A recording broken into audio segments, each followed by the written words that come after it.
We need to go ahead and send Steve Bannon in jail so I can move at 10 o'clock. You really gunning for that. Exactly. That's bad. Like a dead man don't need shoes. He'd be like, yo, man, just take your ass to jail. So, That's why. You calling the investigator. Exactly. I got a scoop. You know, it's funny because my son never wanted to be an organ donor because he was just like, yo. They're going to try to kill you. Exactly. If you like on the borderline, Like, just let it go. just let it go. We could use it. And then you know what happened? That came out the other day. They be like, yo, black people, they be letting us. And people like, no. I be like, Yeah, I heard stories about the wall. Yeah. you borderline, and they be like, well, you know. That heart's still good, but It- the rest of that's them right. don't. You know such and such need one. Especially if you know the person. Right. Yes. And don't put some money attached to it. Slide to your left just a little bit. There you go. Oh, you can see it. I'm like, what you see? Slide to the left. Slide to the right. Yeah, I know. I was doing that on air. I was so horrible. I was just like, man, Kamel was just like, Mike, just stop. Stop. We'll go with let's do the British guy. Okay. The British guy, and then, I don't know, whatever you want to play. All right. That's the open.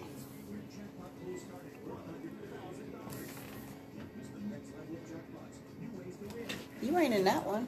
Don't be in it. Shit. You got to turn it sideways, don't you? Turn sideways to what? I don't know. For me to be in it? Yeah. I ain't trying to be in it. Oh. You ain't figured that one out yet?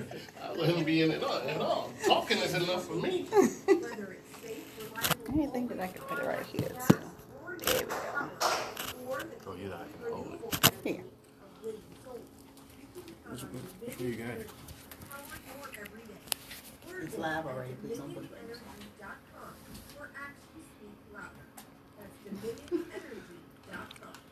Hi, my name is Mike Dickinson, and I'm the operator. That's fine. I'm ready to help save Richmond. I want to restore law and order so we can live. No, we don't. You want to just go ahead. Huh. My opponents want to be. He on strip joints. That dude was running for city council. My opponents want to That's what I said. Yo, I was in the army for a long time. There you go, my man. He's seen the world, seen the world. He's an You know what happened out there. Mm-hmm. I see they advertising saying we're back open. Yeah, I saw some cars out at Paper Moon the other night when you passed by. I was riding my son. I said, no, that is Taco Bell. I was like, nope. It's Circus. Yeah, no, that's Taco Bell. I thought it was two Taco Bells. It's sort of like a taco. It's sort of like a taco. We gonna ride faster past there. I never took my sons are 38 and 36. I never took them to because I didn't want to. I'm like, yo, you gonna learn that shit on your own. Taco there. Have fun. No. You don't want him to see you have fun. Say that. Now you Yeah. talking about it. Exactly. And the truth come out. Exactly. You don't want to see your dad up in there just. Dad was like, Dad, you already was watching 60 Minutes. No wonder you don't get married again.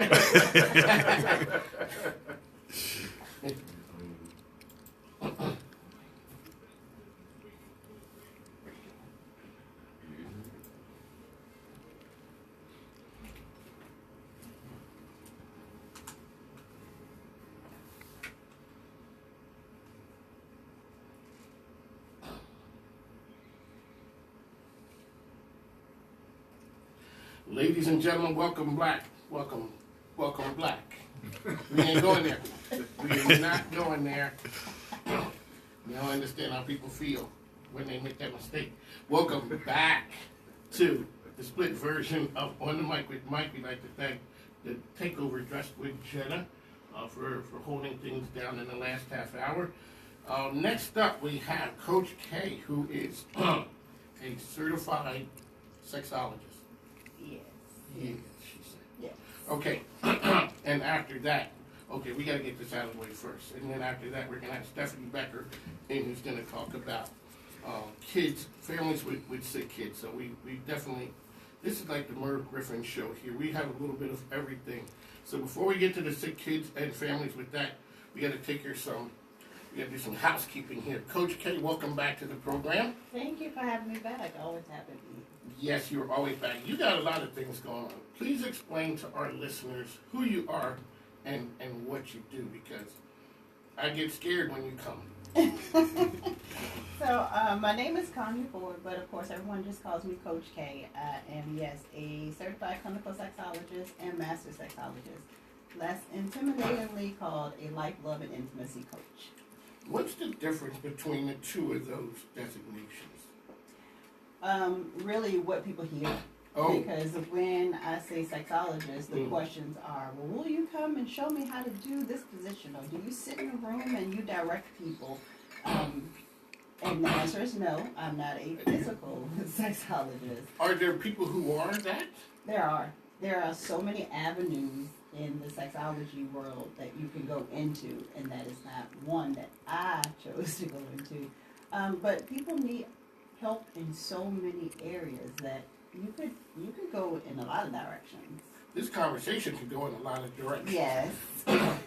Okay, let me ask you, are there that many, is it a field dominated by women, or are there men? From what I see right now, in the program that I went through, it is more women, but I feel like it is starting to get into the realm of more males jumping on board. I feel like sexology wasn't a widely talked about profession.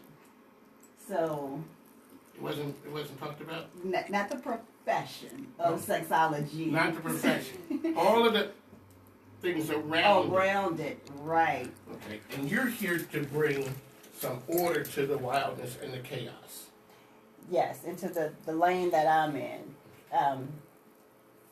You get all kinds of messages, and then when I have to explain what my avenue is, which is not, of course, the physical sexology, it's more about the communication and the boundary setting and teaching safer sex practices and having healthy sexual relationships, not just with other people, but with yourself.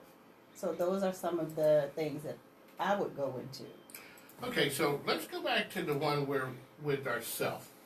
What has COVID done to our psyche now, and are people hurting as much as people think that they are? Oh yes, it's so. As people, lose income, they're having strained relationships. There's more stress from not being able to go out and socialize as normal. Even people who normally like to stay indoors, having the restriction of you cannot, it places a different thought level in your mind of I'm bound. It's just like if we think of people who were imprisoned. When someone's restricting your movement, your thought process changes slightly. And so you begin, like if you were already battling maybe with, depression, or you were battling with self-hatred, it will be magnified a little more by the do what you want to, when you want to. So that can put a strain on your relationship with yourself. Alrighty, ladies and gentlemen, if you'd like to talk to Coach K, she does take calls. The number is 804-778-8888. From a business standpoint, how do you market something that scares some people and is taboo to others? You kind of got to walk that fine line. Absolutely. So before I even got my certification in sexology, I was and am still a bedroom candy consultant. So, so I was already used to the bedroom stuff, the delicate conversations. Yes, the delicate conversations. And when I did vending events, I'm used to the people that walk past the table and that one eye stays connected with the table, but they really don't want to look. Not realizing that we have whipped body butter. Why? Because when you smell good, you put on nice lotion, you feel good, and thus you feel more confident, you walk a little differently. So for me as a business, it's just more or less of bringing out who you already are and helping to guide you to own your sexuality. Not going out and just jumping on everybody, but just owning who you are, what you command in life, and what you want to do. In the past, so you had talked about owning your sexuality. In the past, you had said sometimes people are bound by what they think that should happen, and you help people release some of those boundaries. Talk a little bit about how you help people with some of the things that you do. So some of the boundary talk. So one of the things that I actually created recently is called Own Your Ish Sis Boot Camp. And that boot camp is dedicated to women who have paddled so many layers of who they're supposed to be in the world: mom, wife, girlfriend, employer, entrepreneur. So they piled all this up on top of themselves that they completely lost the basics of being a woman and who they are. So through that boot camp, it's 5 weeks long, we start to peel back some of those layers. And when you can get back to the core of being a woman, you start to own your sexuality just a little bit more. And you walk differently, you talk differently, you set your guidelines and your boundaries a lot differently. You're okay with when you meet somebody saying, this is what I will or will not tolerate. This is what I do or do not want. And I take this to the song by Cardi B and Megan Thee Stallion, WAP. And, you know. So for folks who don't know what that is, we ain't telling you here. So go ahead and hit that Google thing, and it's WAP, W-A-P. Yes. Okay, so now go ahead. In that song, and I actually wrote an article on that. So if anybody wants an article, let me know. I'll send that to you. In that song, there are two women who are telling their significant other, partner, or whomever exactly what it is that they want, how they want it, and what the results may be should they get it a certain way. But that song was trashed by people who are not confident in themselves and don't feel like it's okay for a woman to ask for what she wants. So now, whether that's sex, business, life in general, women, I've heard where, no, I know this for a fact, if a man wants to get a job and it says you need these 10 requirements, if the man hits 4 or 5, he's like, I'm good. Mm-hmm. Whereas women would need to hit all 10. All 10. They're not going to. So talk a little bit about, if you would, so it's love, intimacy, coaching, and women's empowerment. So what you're talking is not only in the bedroom, but the boardroom, Yep. in the corporate world too, it's self-confidence. Absolutely, because all of who you are oozes into everything you touch. So even through the boot camp, it's not just about, being able to set boundaries in the bedroom, but at work. If you're overwhelmed, being able to say, no, this is my limit. Because if you burn yourself out at work, you're no good when you get home. You're no good to yourself, to your children, to your husband, or anyone else around. Ladies and gentlemen, the time is 2:17. The program is On the Mic with Mike. We're here with you daily from 1 to 3 p.m. WJFN Radio, 100.5, 92.7, 820 a.m. We're here. This is the place where the game changers come to talk. We're here talking with Coach K about women's empowerment. Now, women's empowerment, that's a lot of things. That's and we touched on some of them. Tell folks about the boot camp that you have. You have a number of programs going on. Yes. Talk a little bit about the business side. Your social media game is fire as well. Who does that? Do you do it? I do all of my social media, all graphics, all content. That is me, and me. Talk a little bit real before we get to that stuff about the importance of that. It is extremely important how you portray yourself on social media, because who you are on social media is who you're perceived to be in life. And so, speaking of just the sexology realm, if my content is all sexual in nature, then that is the assumption of what I do. And so, with my social media being able to show that I actually am here to guide you, that matters. It really, especially, with my husband, I don't want men just in my inbox, oh, can I do this? Can you give me this? I don't get those things. And I've heard from other sexologists who have been propositioned in their DM. I don't even think it's just so much sexologists. I think it's women, period. Yes. If people think that you can be had, They will try you. they will go for you. But that's people, period. That's across the board Yes. because it's men and women. And you know, whenever somebody says, "Oh, somebody jumped in my DM," I said, "Well, what are you putting out? What are you showing that your boundaries are?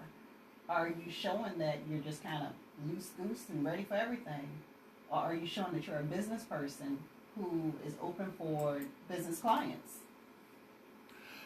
What's the age dem? Okay, so 30-year-old clients to you look different than people who are in my age group who, you know, got some miles on us. I've been married 40 years. So, well, not 40 exactly, 39 and some change. You guys, so you brought your husband today. You guys don't look like you've been together 17 years. I mean, what you, so is it some of the services that you know, the boundaries and stuff you work with? Absolutely. Over time, we grew together, and a lot of the practices that I teach to other couples are practices that we have in our marriage. What does a 30-year-old client look like as opposed to a 60-year-old client? Honestly, the naivety of life is the only difference that I see, because inside of the relationship, some of them look exactly the same. And it's crazy because I may have, and I have had, you know, a 60-plus couple who are having the same communication problems that a 20-something-year-old or 30-year-old something couple may have. And that's because early in the relationship, when they were in that 30-year-old, 40-year-old realm, they didn't get to the basics of the communication. So it just continued on. Is it typically, I don't want to go down with the man bashing because I'm solidly in that corner. Is it typically the men who are kind of like, but you said women come to you as well. Yes, but for the couples that I've had, it was the men that reached out, and what they wanted was more sex. And so that's the thought process. I'm going in and she's going to teach you, you know, looking at the wife, because you need to give me X, Because Y, he Z. came in kind of manly. Right. How did he leave? Oh, A little I different. need to communicate a little bit more in order to get in this thing. And maybe I need to learn her love language and teach her mine so that we can be more compatible with what we're doing. Okay, all right. Then you just dropped something on our listeners. What's a love language? Love language is how we communicate with each other non-verbally. And some of it is verbal. So if act of kindness is a love language. So for a wife who her love language is act of kindness, for her husband every once in a while to surprise her with cleaning the whole house, you know, maybe laying some rose petals out in the tub after he's run that bath for her when he knows she's coming in from a morning run. Or fixing a killer plate of food Oh, that I saw yes. that I saw you did the other day. So, oh yeah, ladies and gentlemen, I look at the social media of our guests. So, that's a love language. That is one of the love languages. Here's another thing that I had wanted to talk to you about. When you were here the last time, you had said that when couples get together, you need to take a minute or two out.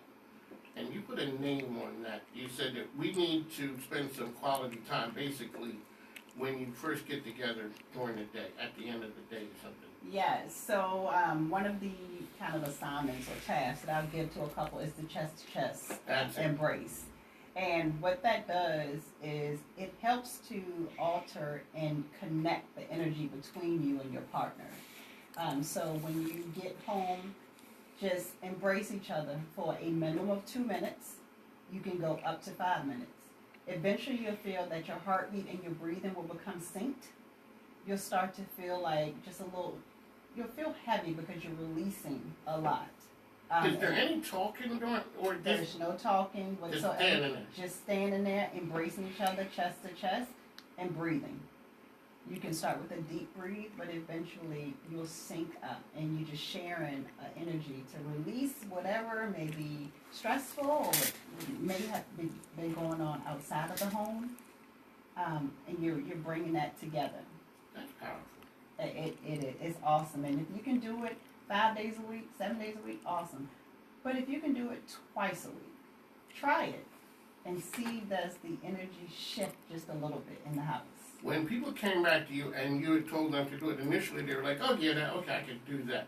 When they tried it, what was the feedback when they came to you and said, "Hey, that was a little harder than it seemed"? It was wow! I didn't realize that something so small would make a big difference. And I just say continue it as much as you can. I don't ever any assignments. I don't want to force it. I want you to do it as much as you can. But to hear that feedback, that's what rewards me.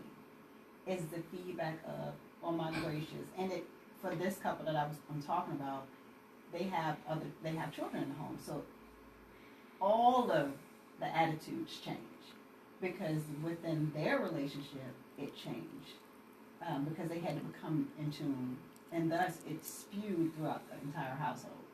The time is 24 past the hour. Mike King here, Coach K with us. Can you talk about parenting during COVID? Ooh, Okay, parenting. we start off with a woo. Okay. I will say this to parents. We have to remember that our children don't necessarily truly understand the magnitude of what has happened. And that as parents, we need to understand from a child's perspective the big change that they're going through. We need to not be as snappy. We need to sit back.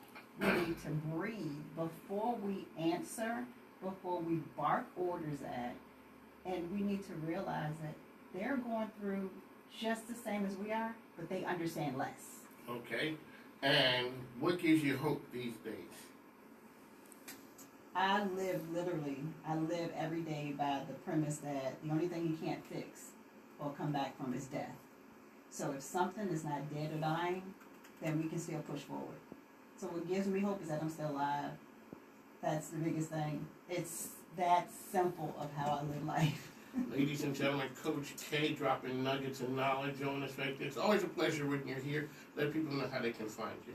You can follow me on Instagram. I'm at Coach K101, and that's K-A-Y spelled out. On Facebook, I'm Love and Intimacy 101. My website is loveandintimacy101.com, or you can just simply call me at 804-967-4551. And definitely check out the Instagram page because you'll see more about my Fools in Love couples retreat that's coming up in April. Very excited about that. Alrighty, ladies and gentlemen, we all need some of that. The chest seems pretty. Try that one. I'll let you know how I made out. Please do. Alrighty, ladies and gentlemen, Coach K with us. She'll be back down the road a little bit. She has to keep us updated because we all need some help. We'll be back on the other side. Our next guest is coming in, Stephanie Becker. She's here. We're going to see, folks, we go all across the board here. Now we're going to talk about families with kids with serious illnesses and some of the resources and help. Stephanie Becker and her group are doing some outstanding things that we want to just share their story with you. We will talk to you on the other side. Thanks, now. Thank you. Absolutely. Thank you. It's, so, I'll touch base every so often that, you come back and talk about what you do and those things. If there's ever anything you got going on, just let me know and we'll give it some shine. Absolutely. I'm excited. Thank you so All right, we'll take care now.